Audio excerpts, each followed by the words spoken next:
Good afternoon. It's December 4th, 2018, and you're watching Observer TV News. I'm Bobby Hristova. And I'm Varsha Ramdihol. And here are today's top stories. Toronto City Council has met for the first time after an election full of twists, turns, and controversy. In sports, William Nylander is now officially signed as a Leaf, but he won't be in the lineup tonight when Toronto plays in Buffalo. And a Christmas classic is facing criticism in the wake of the Me Too movement. And now to our top story. The new Toronto City Council has been sworn in today, but the ceremonial formalities will be all done tomorrow. Councillors plan to discuss setting up a committee to figure out how to serve citizens with a shrunken council. That comes after the past municipal election. It started with 47 wards and ended with just 25. Meanwhile, Metrolinx is racing to get a new GO station built. The Toronto Star says Metrolinx is hoping to put a new GO station near Woodbine Racetrack and Highway 27. The site would be a part of the Kitchener line and replace Etobicoke North Station. Metrolinx expects 14,000 riders every day, and the project could cost more than $100 million. The proposal is on the agenda at a Metrolinx board meeting later this week. And remember those 3 Toronto police officers who were found not guilty of sexually assaulting a female parking enforcement officer a few years ago? Well, they're heading to a police tribunal next week. The CBC says Leslie Niznik, Joshua Cabero, and Samir Kara will face discreditable conduct charges under the Police Services Act. The charges include public drunkenness, sex with a subordinate, and accepting a drink without paying. The officers are currently still suspended without pay. Still with Toronto police news, officers have arrested an armed suspect who went on a robbery spree yesterday morning through Scarborough. He committed 3 robberies in less than the span of an hour before the police got him. The suspect was wearing a green hoodie and black jacket. Police confirmed the suspects used the same getaway vehicle for each robbery, and they later found it abandoned near Morningside and McNichol. Police are still hunting for the accomplice. In York Region, police say they're so frustrated with drunk drivers, they'll now publicly name people they charge with impaired driving. York Regional Police Chief Eric Jolliffe says they want to make it even more socially unacceptable than it already is. You can find the names of these drivers on the York Regional Police website every Monday. Meanwhile, public safety is possibly at risk due to short staffing and overworked Toronto paramedics. That's according to Toronto's Paramedic Services Union, which says the first responders are exhausted. They blame a surging flu season for the problem. The number of available ambulances is also low. There have been 3 times when the paramedics called a code red alarm in the last 2 weeks. That means there are fewer than 16 ambulances available at one time for the whole city, which is below the union's minimum standard. The province is aware of the issue and is working on a fix. That's a first look at news. Now here's Eileen Zara with your weather. Thank you, and good evening. The temperature right now is a cool 0 degrees with winds up to 50 kilometers per hour. Tonight will drop down to a low of -5. Tomorrow you can expect a mix of sun and cloud with a high of 1 during the day and a chilly -2 by the afternoon. Snowfall will return to the GTA on Thursday, and the high will be 0 degrees and drop down to a low of -10 in the night. Sunshine will continue this Friday with a high of -4 and a low of -7. There will be a chance of flurries. Perfect ambiance for a picturesque evening at the annual Toronto Christmas Market at the Distillery District. It's open from Tuesday to Sunday this month. The sunshine will continue this weekend with a high of 2, so don't miss skating in a winter wonderland at the Toronto Evergreen Winter Village. It's open every Saturday this month from 10 a.m. to 5 p.m. I went to the Winter Village Saturday at Evergreen's Brickworks. There was free skating, public local food vendors, and sustainable Christmas trees for sale. Here's my report.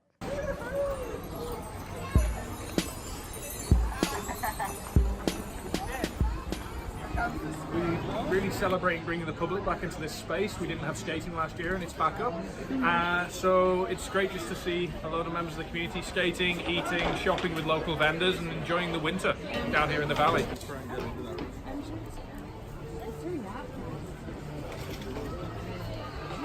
So today I have the role of fire wizard. So I'm maintaining the fire, making sure that it's still burning, and helping people make s'mores. We came down to go skating, mainly. We might check out the Christmas market as well for a couple of things. Right now, it's a clear -1 outside our East York studios. That's all from me on the weather. Stay with us because after the break, we will have the latest on national news and international news. What sets Centennial College apart from the rest? The Story Arts Center, a school where you can turn your creative passion into a real job. It's a small campus with intimate classes, which allows students to get real hands-on experience. Fine-tune your technical skills while expanding your creativity. Become part of Toronto's rich history, like several of our alumni, and make the Six proud. Story Arts Center is a small school with a big influence. Welcome back. Prime Minister Justin Trudeau's tweet to comedian Trevor Noah has led to mixed reactions. Yesterday, Trudeau pledged $50 million on Twitter to the Global Citizen Festival, which Noah was hosting. The tweet received backlash, including from Conservative Party leader Andrew Scheer. Scheer tweeted, quote, "Pledging $50 million in a tweet to impress a TV personality. Taxpayers need a defender, not somebody who throws their money around to be popular with celebrities. This is how deficits become massive and permanent," unquote. The $50 million is coming out of an existing $400 million the government allocated to supporting education for girls. That money was announced during the G7 summit back in June. Canada has officially sent its 9th astronaut into space. David St. Jacques entered the International Space Station yesterday afternoon Eastern Standard Time. The December 3rd launch date was earlier than what St. Jacques was originally slated for. His date was pushed up after an October mishap forced the Russians to abort that mission just after liftoff, when a rocket sensor malfunctioned. And charges have been laid against 6 people at a Canada Post facility in Halifax. Police said that protesters were, quote, "a serious public safety threat," unquote. The protest was impacting traffic near the facility. That's all for national news. Now over to Jessica Lamb with international news. Thanks, Nita.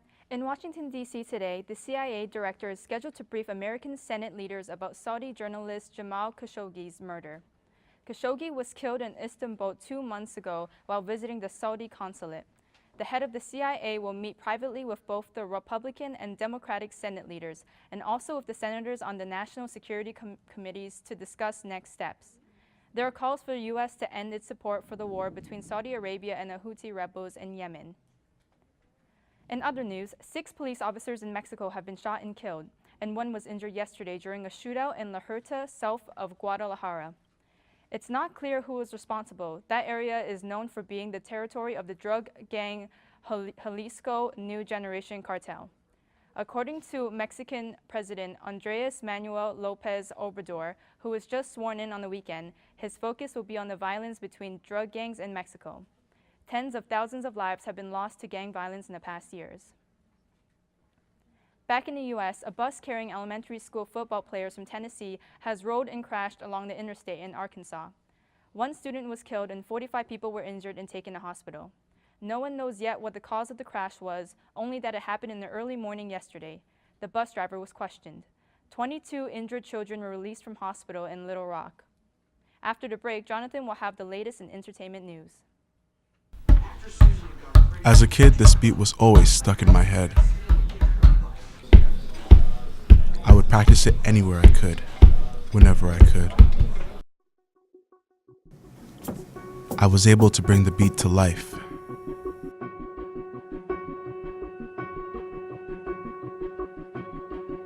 Here, I found my music.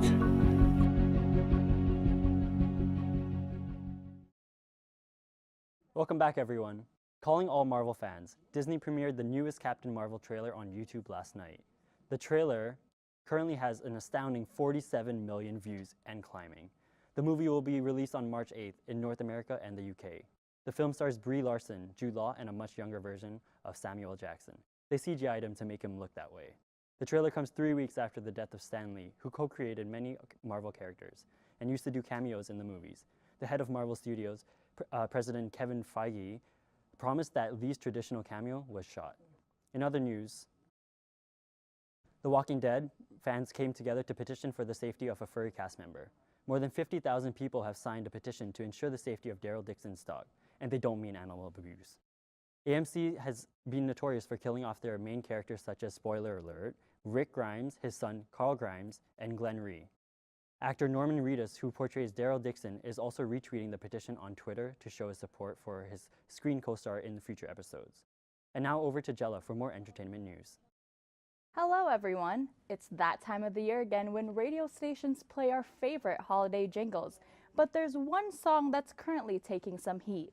A few American stations have banned Baby It's Cold Outside for being inappropriate in the wake of #MeToo. A Cleveland station was the first to pull the song from the airwaves, which then sparked an online debate. The song has lyrics like, "I ought to say no, no, no," and "What's in this drink?" Some Twitter users are saying the song implies date rape. Others say the lyrics have been taken out of context. The holiday classic was written by Frank Lesser over 70 years ago. Many artists have performed it, including Michael Bublé and Dolly Parton. More on music, Drake has been crowned the king of Apple Music and the king of Spotify. Both music streaming platforms announced that the Toronto rapper is the most streamed artist of the year worldwide. Apple doesn't release figure, but on Spotify, he earned over 8 billion streams. Drizzy's album Scorpion and his songs God's Plan and Nice for What topped the list both places.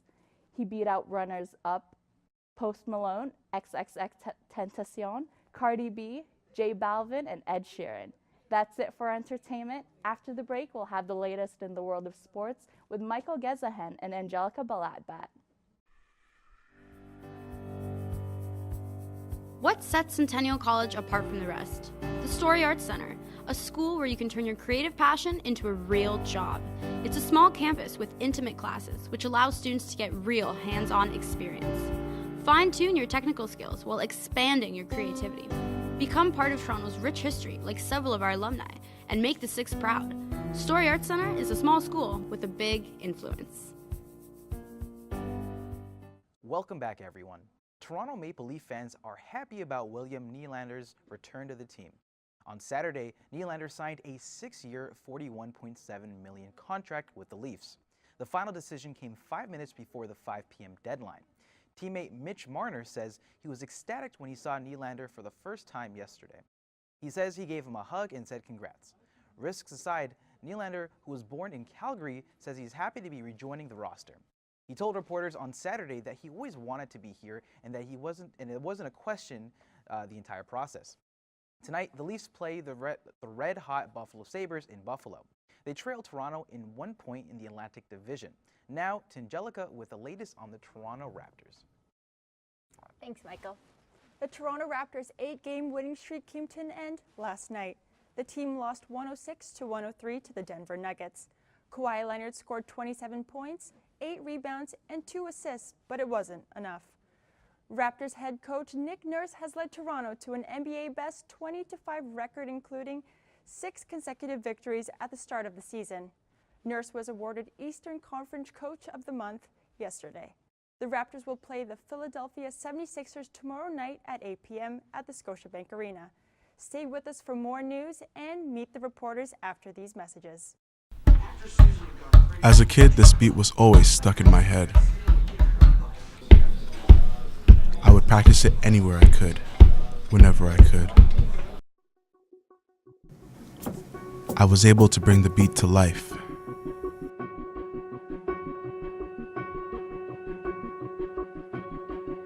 Here, I found my music.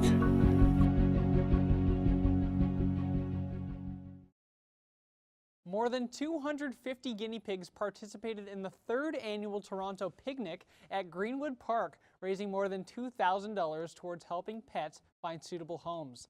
Observer TV's Justin Chan has the report. For the 3rd year in a row, over 1,000 people came out to Greenwood Park for the annual Toronto Picnic. As the event raised over $2,000 for helping homeless pets and Pickles Rescue, 2 organizations dedicated to helping pets find suitable homes. Well, I've learned a lot over the last couple of years. It is such a warm, friendly, inviting community. We're all about educating and really advocating responsible pet ownership. I learned that I am not the only adult guinea pig owner. There are so many in Toronto I was very surprised. Pigs of all different breeds and sizes got to mix and mingle at the event, as well as a piggy pageant for owners to show off their prize pigs. So the guinea pig community here in Toronto are very passionate. As you can see, there's a lot of them here, and they've been coming year round, and there's a lot more coming through. A lot of people have traveled far and wide from Ontario to come to this event and to show off their guinea pigs at events like the piggy pageant. The pageant hosted several different categories, with prize ribbons for fastest cucumber eater, the biggest guinea pig, and many more. The event was hosted to raise awareness for pet care, advocating for responsible pet ownership, which will help keep pets off the streets. Really do your research. They take time. They're not a pet that should that is to be left in your child's bedroom or left unattended. They are intricate creatures. They are social creatures. They need to be kept with other guinea pigs. And I'm not saying that they're going to cost a lot of money, but make sure you have a little tucked away if they do need to go to the vet. They require an exotic vet, and they're forever. They live for 5 to 8 to 10 to sometimes 11 years. So a commitment, just like a dog, is expected, and that's what I would definitely advise someone who is wanting to look into having a guinea pig. Justin Chan, Observer TV News. What would be important for people to know if they're looking into getting a guinea pig as a pet?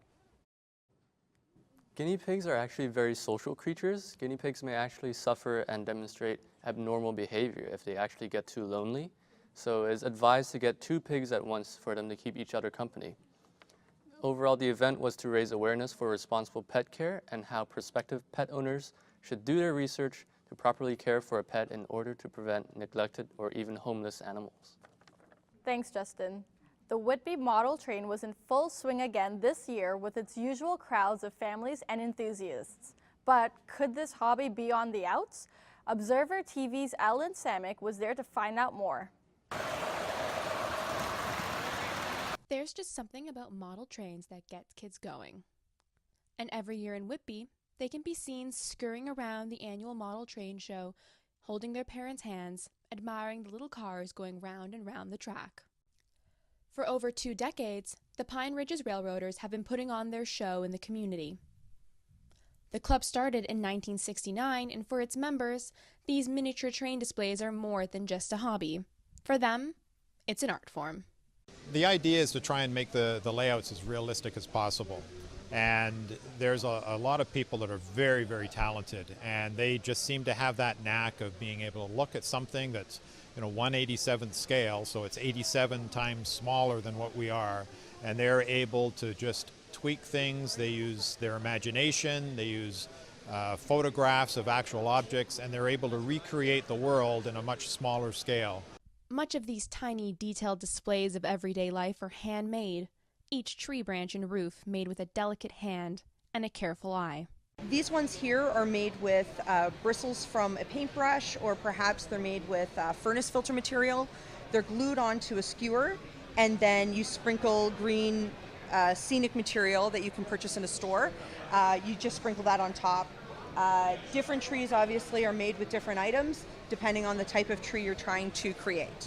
Despite the yearly crowds and the number of model train shows throughout the province, for some, this hobby is on its way out the door. It's dying out, yeah, because of all electronics now. Most people like push buttons and have everything done for them.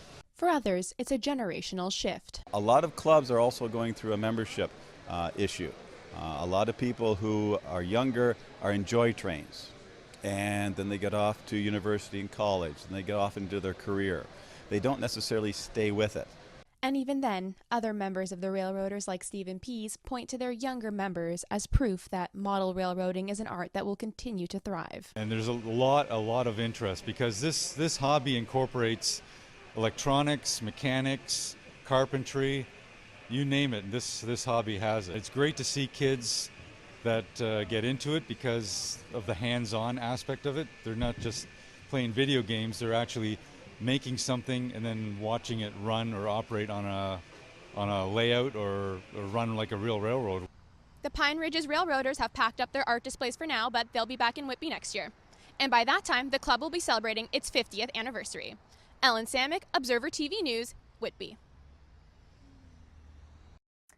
Ellen, the level of detail on some of those displays is pretty incredible. There was one clip there of pumpkins in a cart. Can you tell me how that was made? Those pumpkins are actually hand-painted beads. The man who made them was telling me that also that the stems are like these tiny pieces of wire that he glued onto each bead one by one and then glued them all together and put them inside the little cart.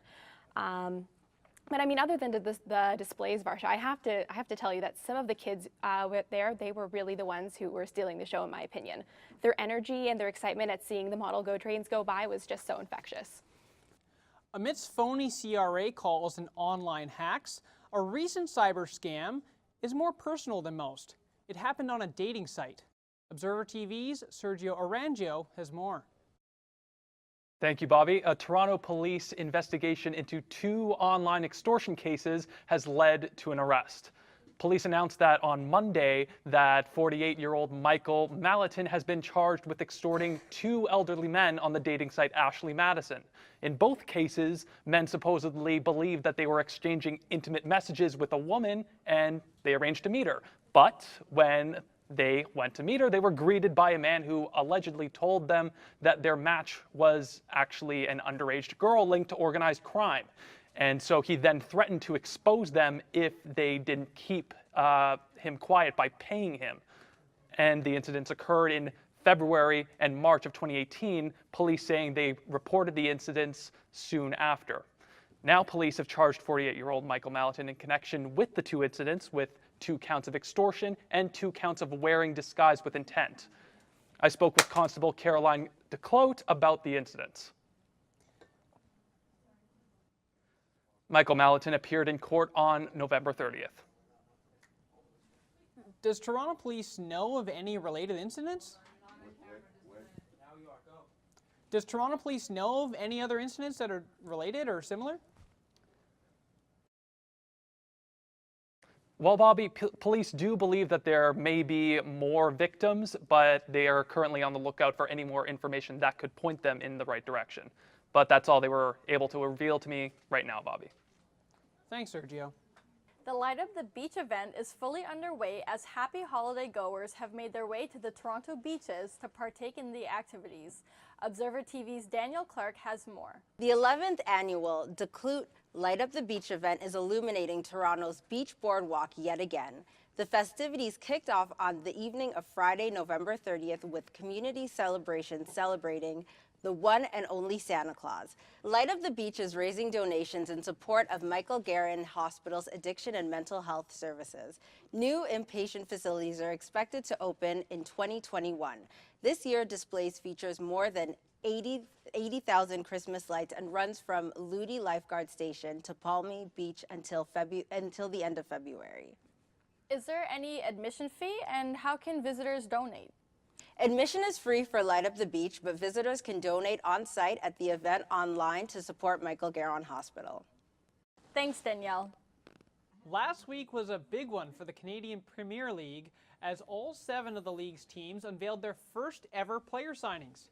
10 footballers had the honor of being CPL's first. The signings ranged from a 20-year-old prospect to a 33-year-old veteran. Observer TV's Mohamed Rashini joins us live in studio to talk about these signings.